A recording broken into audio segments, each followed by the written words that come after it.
Hey, we did a rebrand. Anyways, let's get straight to the point. Blue Protocol Star Residence is a banger. For only in its beta version, it already does so much more and so much better than the original that flopped in JP. The difference between old Blue Protocol and to what it is now is massive.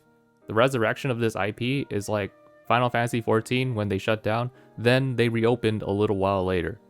BP Star Residence has a solid foundation for a good release that doesn't come without a few issues, which I will also mention in this video. Okay, let me be completely direct with my first impressions. Before I even downloaded the beta for Star Residence, I thought this game wasn't going to be that good.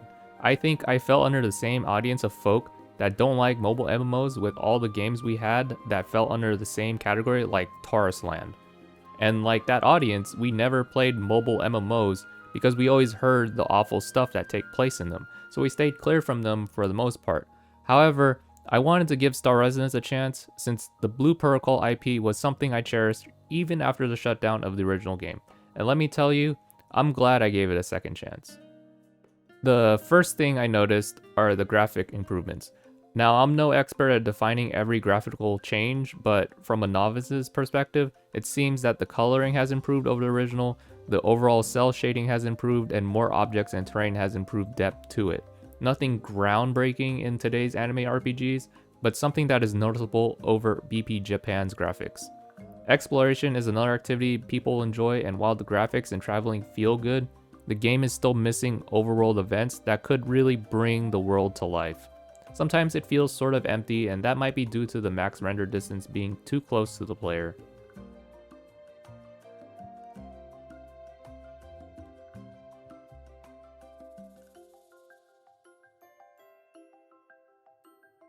Now, if you haven't figured it out yet, Star Residence does not play one-to-one compared to the original. So far, none of the original cast has made it back to the story, with the story having an entirely new cast.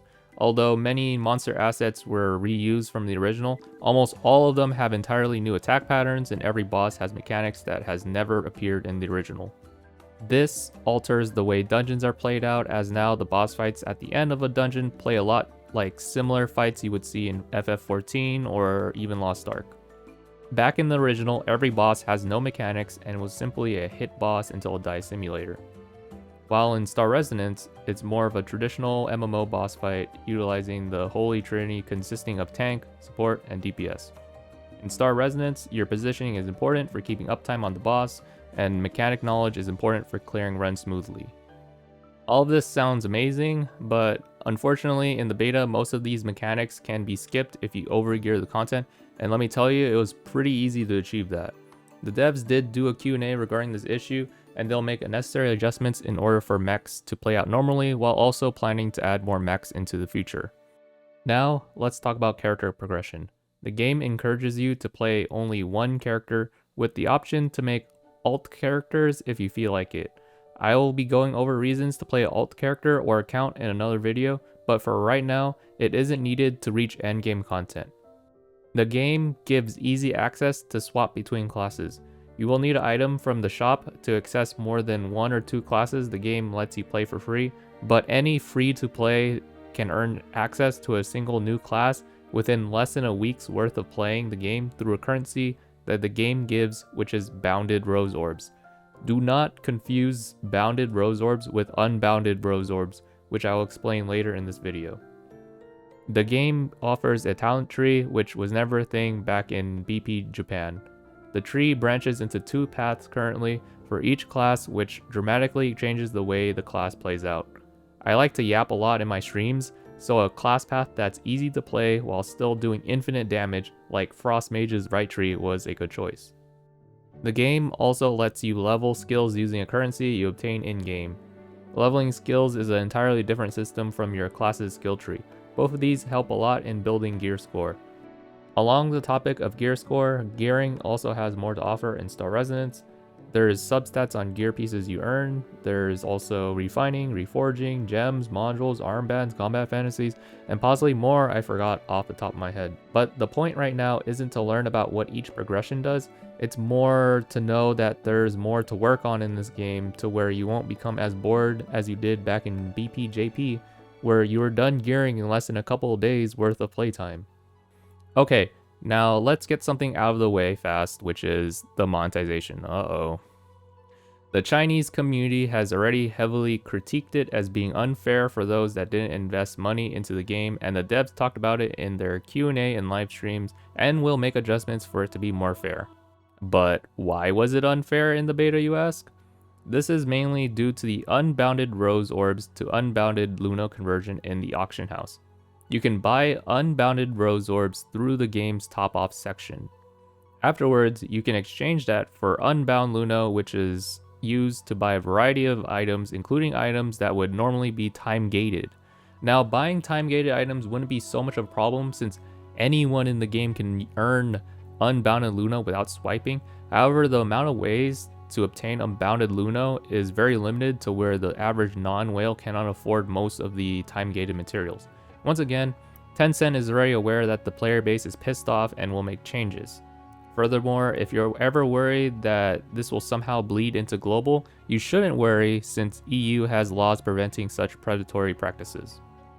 Next, let's go over the casual side of content. Dungeons aren't the only way to earn gear. There are other side activities the user can engage with to farm gear, such as world bosses and in the future even the fishing system. For a beta, there's a fair amount of emotes and gestures you can use in game, with more coming in future updates. The chat system can be a bit clunky to use at times, but interacting with others through it is easy when you're only focusing on yapping and no other activities on the side. You can even send voice messages, which is very cool, but likely won't use it in global because I feel like I might get banned listening to some of the stuff you guys are going to be posting in there while I'm streaming. There's even... what? Huh? No, don't look at that. What? You get what I mean. There's a lot of cool social features in-game with more on the way.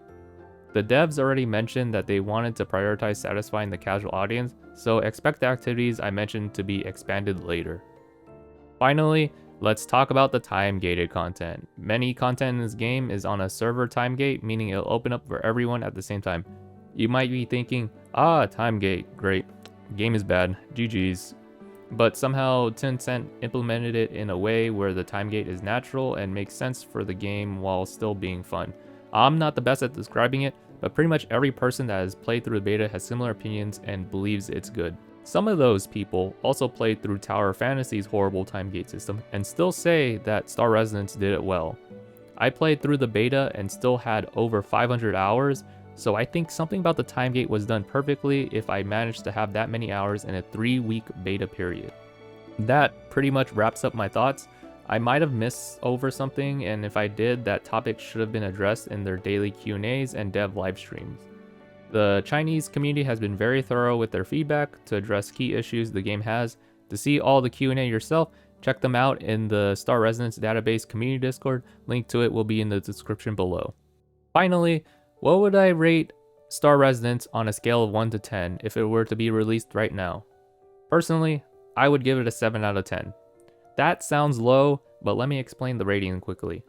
I am a harsh rater, and I even gave Original Blue Protocol in Japan a 4 out of 10 for a first impression. But I still enjoyed playing the game despite the low rating. So before I dive deep into this topic, a little backstory about me. I did play the game for about 2,000 hours and maxed every class.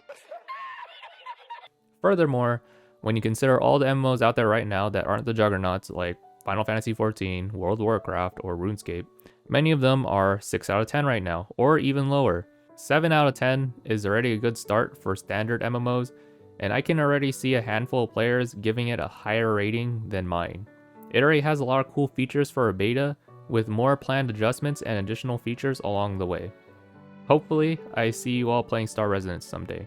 I'll be covering Star Resonance extensively, so if you want to see more thoughts from someone that plays thoroughly through the endgame, be sure to like and subscribe because that'll help this small YouTuber out. That's all. Until the next one, bye bye.